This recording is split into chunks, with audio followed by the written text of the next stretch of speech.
pessoal, nós voltamos com a nossa segunda videoaula. Estamos ainda no módulo 4, que é Estrutura Geológica, Formas e Processos do Relevo Brasileiro. Nós vamos fazer a correção dos exercícios que eu havia deixado para vocês, tá? E aí nós vamos dar continuidade ao nosso conteúdo. Bom, eu deixei para vocês realizarem os exercícios da página 395 até a página 398. Peguem a apostila e vamos lá fazer a correção. A primeira, né? O século XVIII no Brasil é marcado pela atividade mineradora na região das Minas Gerais. Analisa a formação social das minas, nos leva a afirmar o que? É a letra A. Na região de Minas Gerais, a riqueza se distribuiu de forma desigual, criando uma sociedade segregada, ou seja, separada, com grandes desníveis sociais. A 2. A crosta terrestre é formada por 3 tipos de estruturas geológicas, caracterizadas pelos tipos predominantes de rochas, pelo processo de formação e pela idade geológica. Essas estruturas são os maciços cristalinos, as bacias sedimentares e os dobramentos modernos. Sobre esse assunto é correto afirmar o que? Letra D, né? As principais reservas petrolíferas e carboníferas estão nas bacias sedimentares, enquanto, pessoal, que os minerais metálicos e não metálicos, eles estão nos chamados escudos cristalinos. Então, nunca se esqueçam, nas bacias sedimentares nós temos aí os combustíveis fósseis, como o carvão mineral, o gás natural e o petróleo, e nos escudos cristalinos nós temos aí a presença de minerais metálicos e não metálicos, tá? Como ferro, níquel, manganês e outros. 3. As plataformas ou cretons correspondem aos terrenos mais antigos e arrasados por muitas fases de erosão. Apresentam uma grande complexidade litológica, prevalecendo as rochas metamórficas muito antigas, né, do período pré-cambriano médio e inferior. Também ocorrem rochas intrusivas antigas e resíduos de rochas sedimentares. São 3 as áreas de plataforma de cretons no Brasil: as da Guiana, sua amazônica e a de São Francisco. As regiões cratônicas de Guianas e de sua amazônica têm como arcabouço geológico vastas extensões de escudos cristalinos, ricos em minérios que atraíram a ação de empresas nacionais e estrangeiras do setor de mineração e destacam-se pela sua história geológica por, letra A, apresentarem áreas de intrusões graníticas, ricas em jazidas minerais como ferro e manganês. Então, significa o quê? Que essas rochas, foram formadas dentro da nossa crosta terrestre, são chamadas de rochas intrusivas, né? E aí forma-se, ela tem um tempo, ela acaba se formando de uma maneira lenta, por isso que no granito a gente verifica ali a presença de várias outras rochas, né, incrustadas, aqueles pontinhos brancos, porque foi um processo lento, onde houve um resfriamento lento do magma, pois elas se resfriaram dentro da crosta terrestre. Na página 395 e 396 ainda, a 4.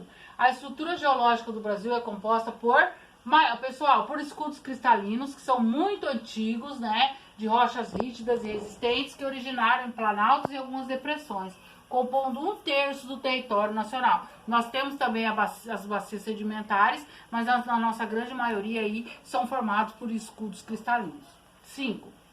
As atividades de extração de recursos minerais são fundamentais para o desenvolvimento econômico brasileiro, especificamente com referência às áreas de garimpo de ouro em Goiás. Identificam-se diversos impactos ambientais advindos dessas atividades, entre eles o que? Então a pergunta, ela está perguntando para vocês o que né, quais são os principais impactos ambientais aí oriundos da extração de minérios. Bom, ele tem a letra D, contaminação dos recursos hídricos, da água, né, por metais pesados, como por exemplo o mercúrio, e a modificação da configuração do terreno. Hoje, pessoal, sem sombra de dúvida, as atividades mineradoras são as que mais destroem o meio ambiente. Além deles poluírem a água, eles também desgastam todo esse solo, uma mudança muito grande nessas paisagens, eles poluem o ar e às vezes geram sérios problemas até mesmo para as comunidades locais. Desenvolvimento de habilidades, página 396, a número 1, né? O relevo é o conjunto de diferentes formas apresentadas pela superfície terrestre, as quais são definidas pela estrutura geológica a partir da combinação de ações da dinâmica externa e interna da Terra. Com base no texto anterior e seus conhecimentos, é correto afirmar o quê? É a letra E, né? Predominam baixas altitudes no relevo brasileiro e isso se deve à inexistência de dobramentos modernos durante o período terciário. Isso se deve, pessoal, por nós estarmos assentados no centro da placa sul-americana. Então não há movimentos, tá? Muito grandes aí que acabam formando dobramentos modernos, porque é justamente o movimento das placas tectônicas que fazem surgir aí as grandes cadeias de montanhas e as grandes cordilheiras. 2. A tecnologia dos sonares possibilita o conhecimento do relevo submarino. Vocês sabem que no fundo do mar nós também temos aí as chamadas dorsais, né? Temos aí um relevo que compõe aí o fundo dos nossos oceanos. No Brasil, considera-se a exploração econômica do petróleo na camada geológica denominada pré-sal. O relevo submarino predominante corresponde a essas áreas de, aí a letra D, tá? Continuidade da margem continental, profundas, com lâminas d'água com mais de 2.000 metros, tá? 3. China quer comprar direitos minerários estrangeiros e já tem 1/3 dos projetos no país. O Brasil cresce aos olhos do mundo no setor mineral. Dos 62 bilhões que serão destinados do setor até 2014, 33%, ou 21 bilhões de dólares, terão como origem capital estrangeiro. O Brasil tem uma localização estratégica perto dos Estados Unidos e da Europa, e é um mercado conhecido da China, grande importadora. O interesse da China, citado no texto acima, é no minério de ferro do Brasil. Mas o nosso país tem uma história econômica antiga aliada à exploração de minérios. Ouro no período colonial, né, lá na Serra Pelada, no século XX, e ferro e bauxita, cassiterita e até mesmo o ouro são destaques em pleno século XXI. Analisa as afirmações abaixo e identifica que corresponde ao grupo de alternativas corretas. É a letra A.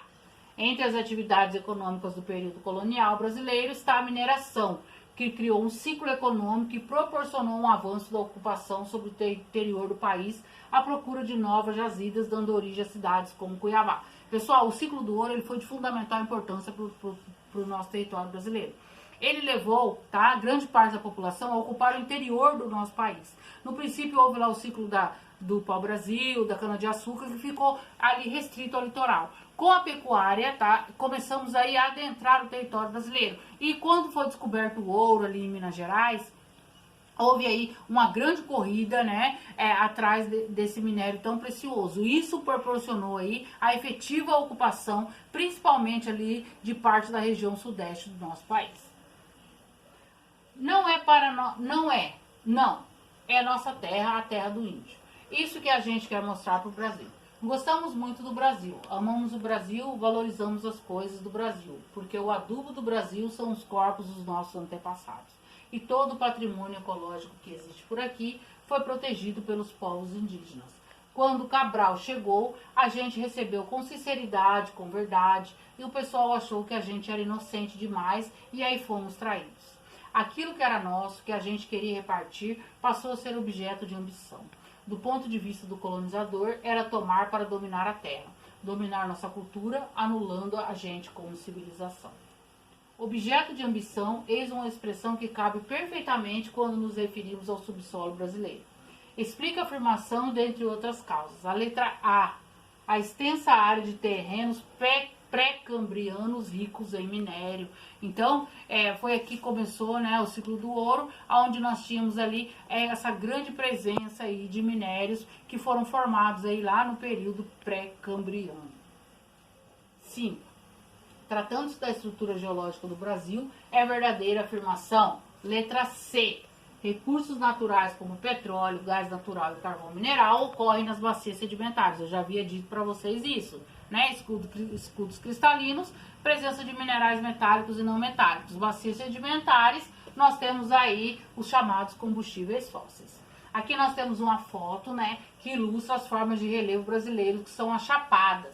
E aí ele pergunta, é correto afirmar que esta forma de relevo está... A letra E, ela está presente aqui nas regiões centro-oeste e nordeste, tendo sua formação associada principalmente a processos erosivos em planaltos sedimentares. Aqui a gente vê nitidamente a ação dos agentes externos do relevo, como a água, o sol, né, e o vento, que acaba erodindo essas grandes formas e formando aí essas grandes chapadas. O mapa aponta 3 grandes unidades de relevo. Nós temos aqui a letra A, a letra B, né? E aí ele pergunta quais são. Aí são as planícies de sedimentação, os planaltos de erosão e as depressões erosão. Então, pessoal, nas planícies ocorre o processo de sedimentação, porque as partes mais altas do relevo acabam se desgastando e vão se assentar aí nessas partes mais baixas, denominadas planícies. Os planaltos, eles sofrem o processo de erosão, assim como as depressões também. São as únicas unidades do relevo brasileiro cujo arcabouço consiste em bacias de sedimentação recente, formadas por deposições do período quaternário. As superfícies apresentam-se notadamente aplanadas e ainda em processo de consolidação. No Brasil, o relevo descrito está presente nas seções do Pantanal mato-grossense. Aqui nós temos as planícies do Pantanal, onde a maior planície alagável do mundo, ainda está em processo de formação. Eu costumo dizer que essas planícies daqui, né, milhares de anos, serão grandes bacias sedimentares aí, com a presença de combustíveis fósseis. 9. A estrutura geológica das terras emersas do Brasil é constituída basicamente por bacias sedimentares e escudos cristalinos, foi o que eu já disse para vocês. Tectonicamente estáveis, por nós estarmos aí assentados na placa sul-americana. O mapa a seguir, inclusive, nos mostra o território brasileiro dividido em alguns compartimentos. Sobre isso, as áreas verdes do mapa representam o quê? Os chamados dobramentos modernos, tá? É a letra A. 10.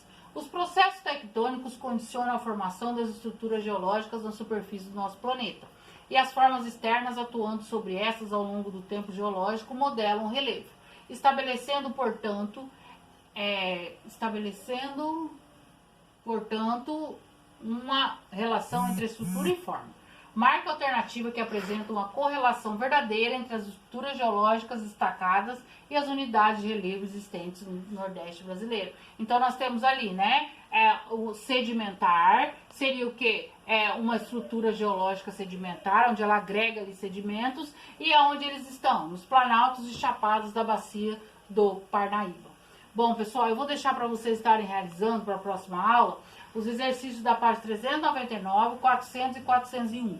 Na próxima videoaula eu vou entrar fazendo essa correção com vocês e vou já iniciar o módulo 5 da nossa apostila, tá? Um beijo, pessoal, e até a próxima.